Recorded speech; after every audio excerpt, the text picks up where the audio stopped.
Not, you got your Bible, turn with it this morning to the 46th Psalm, the book of Psalms, Psalm number 46. We begin reading in verse number 1. Psalm 46, verse number 1. The Bible says, God is our refuge and strength, a very present help in trouble. Therefore will not we fear, though the earth be removed, and though the mountains be carried into the midst of the sea. Though the waters thereof roar and be troubled, though the mountains shake with the swelling thereof, Selah. As I read these verses here, as I prayed and studied throughout this week, I began to think about the many times in our lives that we feel helpless. Preacher, what are you talking about? There's many things come in our lives that we feel helpless. This happens and that happens, and a lot of times in this life we see that we truly are limited as far as people.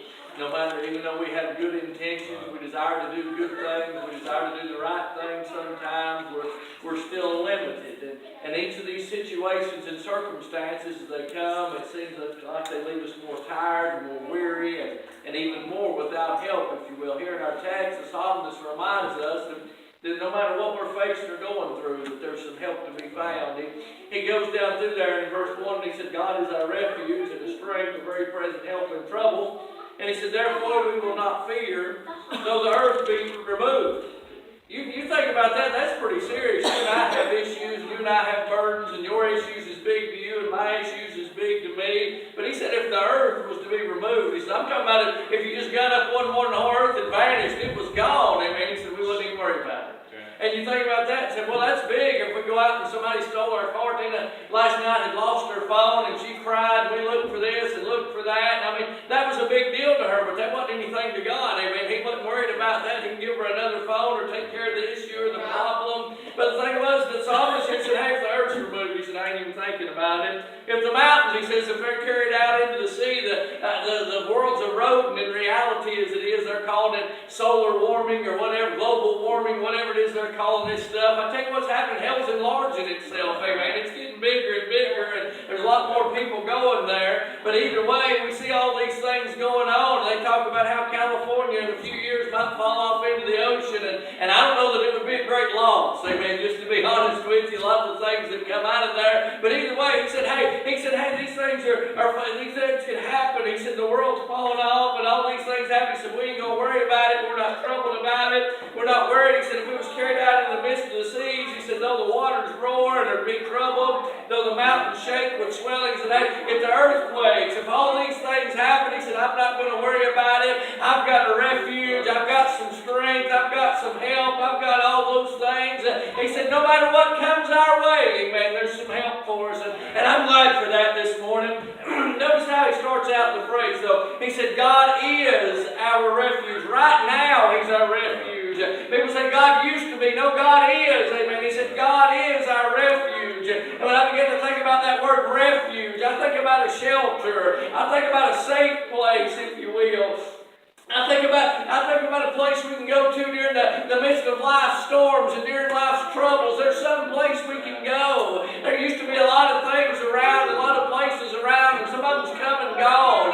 But God's been the same all along. He's been right there. He's been very present, amen. He's there right now. He said, hey, God is our refuge. I thought about a place where we can go to and we can find strength in our times of weakness. Isn't that wonderful? Don't even know we're weak. Have you ever noticed it seems like the longer something stays around, the worse it gets and the more it affects you? You start off with just a little bit of a runny nose or a little bit of a cough, and man, the longer it stays, it turns into the flu or it turns into pneumonia or it turns into something of that nature. But I'm glad the psalmist here says, hey, we've got a refuge and we can run to this safe place. We can run to a place that we can depend on, a place that we can trust, and we can find something right there. And while we're there, we can be strengthened. Isn't that wonderful? That refuge is a place you trust. You're not just, if you're already having trouble, you don't want to run to something you can't trust. You don't want to run to something to make it worse like we do so many times in this life. But he said, God is our refuge. It's something we can trust. Something you can trust, you can put all your weight upon. And no wonder over there Peter said in 1 2 Peter chapter 5, he said, casting all your care upon him, for he careth for you. He said, hey, just put the weight on him. You can trust him. Whether you're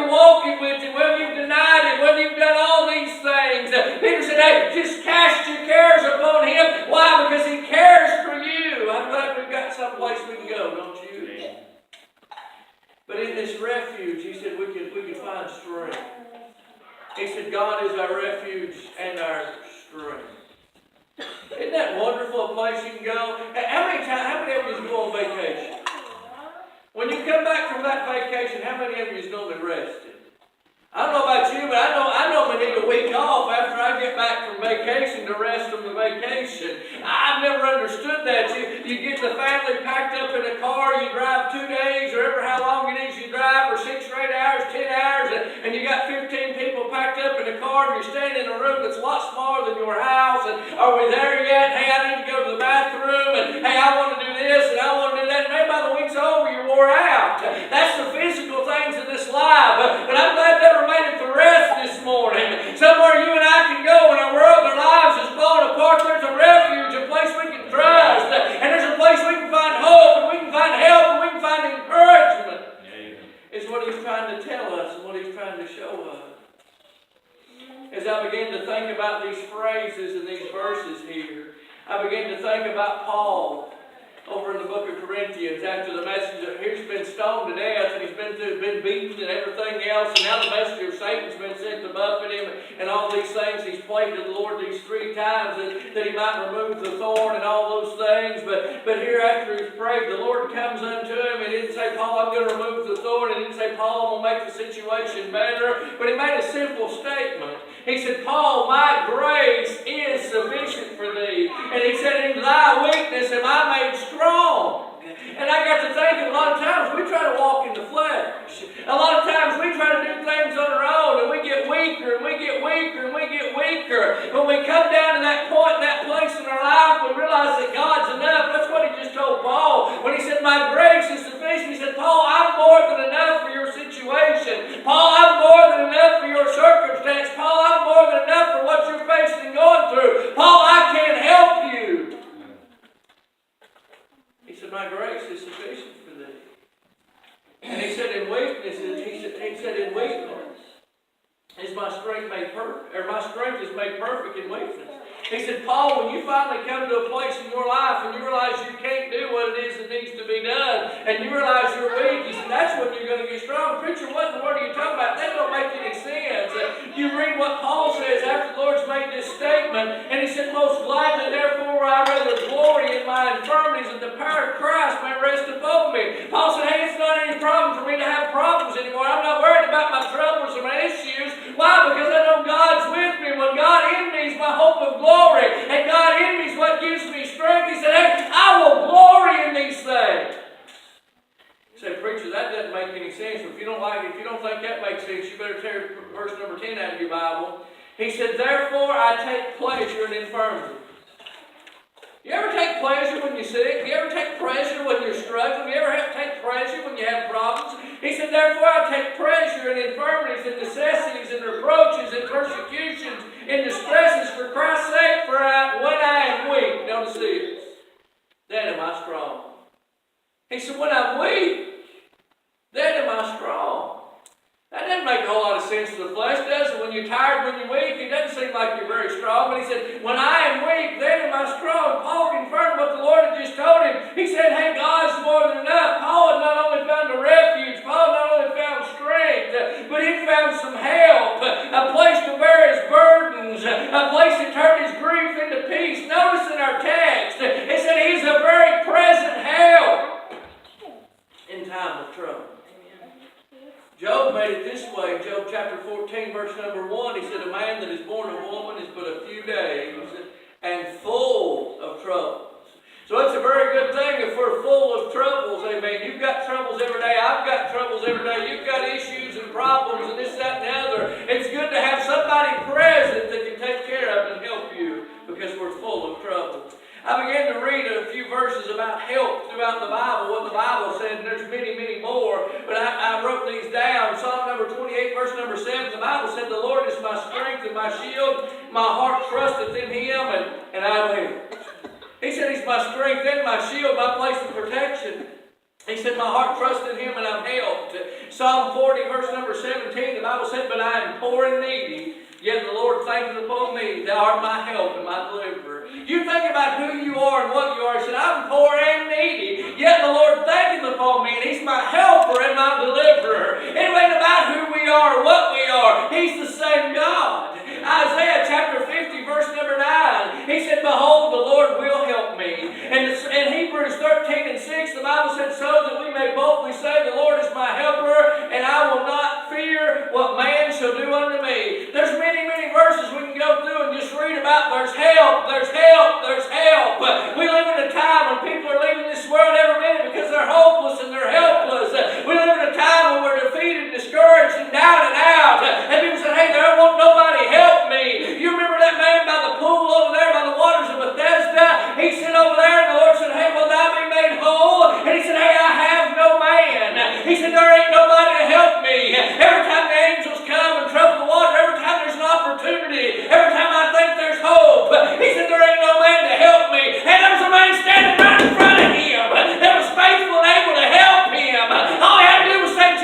not simply because we ask not. I thought about the psalmist as he's penning these down. See, it's easy to write something like this: God is our refuge and our strength and a very present help in trouble if you ain't got no trouble. It's easy to stand up and say, boy, everything's good and I'm happy and I'm this, that, and other if you got $1 million in the bank. But He's still good in God if you ain't got a penny. He's still good in God when your health's good, when everything's going well. But honey, I'm glad when you're laying on your deathbed, you're about to give up the ghost. There's still help, amen. It doesn't matter how much you got or how little you got or how big you are, how small you are, or what color you are, whether you're male or female, there's still help this morning. There's still help. David, what has the Lord helped you with in your life? And David said, well, I just had me a few little sheep back there. I didn't have a whole lot. But you know what? There was a bear come one time. And he come down there to where I was. And he took my sheep. And he killed my little old sheep. But you know what? I had some help back there. Even though I was just a little ruddy lad. He said, I went over there. And he said, I slew that bear with my bare hands. And I took my lamb back out of there. He said, wasn't long after that bear come along, there was a lion come. Hey, there's a roaring lion this morning seeking whom he may devour. He cometh with the steel to kill and to destroy. Said, but he came by where I was. How many times has the devil come in your life and mine? And he's been raging against us. But God's come to where we were and He's given us help. And He said, but God, give me the victory in that. Hey, and there's been some big things in our life and issues. I thought about that time that David stood before Goliath, that great big giant over there. And he stood right there and he said, hey, and the men tried to help him. They said, hey, we'll give you our armor, we'll give you our sword. He said, I ain't tried any of them things. He said, but I'm going to go down there in the name of the Lord. You know what he said? He said, no matter what comes my way, there's help, honey, there's help. I thought about when that baby died. Him and Bathsheba had together. He laid down and he prayed and he fasted and all those things. And he knew God was able to be merciful and God was able to help.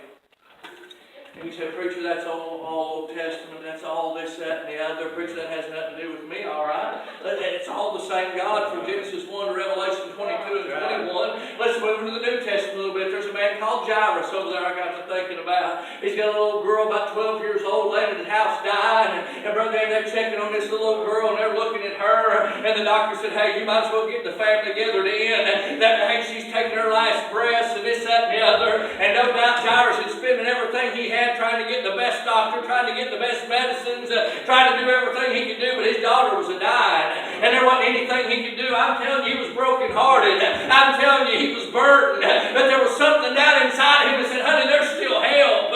He told his family, he said, you just hang out here at the house. See what I'm doing? I'm going to get God, amen. I'm going to where Jesus is, and I'm going to tell him, Jesus, if you just come, Jesus, if you just touch him, no matter what the doctors have said, no matter what the world said, hey, there's still help, amen.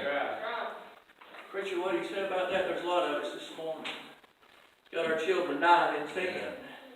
We've talked to them, we've loved on them, we've tried to encourage them, we've told them what they need to do and how they need to do it. And this, that, and the other, they just shook it off, and they're getting closer and closer to dying, they're getting closer and closer to hell. And they said, there ain't a thing in the world you and I can physically do about it. But honey, I'm glad there's still some help this morning. I'm glad there's still one we can go to this morning and say, God, I'm burdened about my son, I'm burdened about my daughter. God, I'm burdened about the way they're living, the way they're going. God, if you just come by the house, you're able to just speak a word. You not remember, honey, when Jesus walked in there, he closed the door, casting out all fear and doubt, and he said, young maiden, arise. And that little girl got up better than she ever had been. I'm glad God still speaks to sinners. I'm glad God still saves, amen. It's time you and I get a hold of God this morning. And remember, we've still got a refuge, honey. We've still got strength this morning. There's still help. There's still help, amen. There's still hope. You read on down through that same chapter. We read about Jairus and his daughter. We read about a man over there that's filled with demons, one that's covered in skull sores, one that's in bad shape. That boy could not help himself. He might have been to AA, he might have been to this rehab or that rehab. They tried to put bands on him, they tried to do all that. He lived in a cemetery. He just kept breaking the bands, he kept cutting himself, kept hurting himself. But you know what? Somebody got a hold of God, and God went to where he was. He stepped off that boat, put his feet in the sand, and the demons cried out and said, what do we do with thee, Jesus, thou Son of the Most High God? The